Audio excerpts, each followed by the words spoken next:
Jo tampoc. Un barril que va caure una mica més lluny d'on era jo va venir a salvar-me. Cap allí! Tots tres van córrer en direcció contrària i jo ho vaig aprofitar per enfunyir-me dins del magatzem.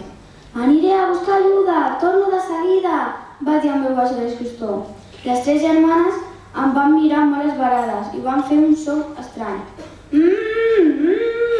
Vaig marxar corrents i fins que no vaig ser una mica més lluny no vaig traduir el que em volien dir i que segurament era alguna cosa així com ara. «Treu-nos la mordassa i deslliga els tros d'assa!» Massa tard. Notava el clatell i l'alè dels gàngsters que em perseguien. Bé, potser exagero.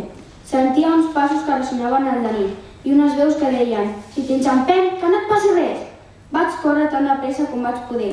Vaig córrer fins que vaig tenir la sensació que els pulmons em sortien per les orelles i que em quedaria penjat com dues arracades exòtiques.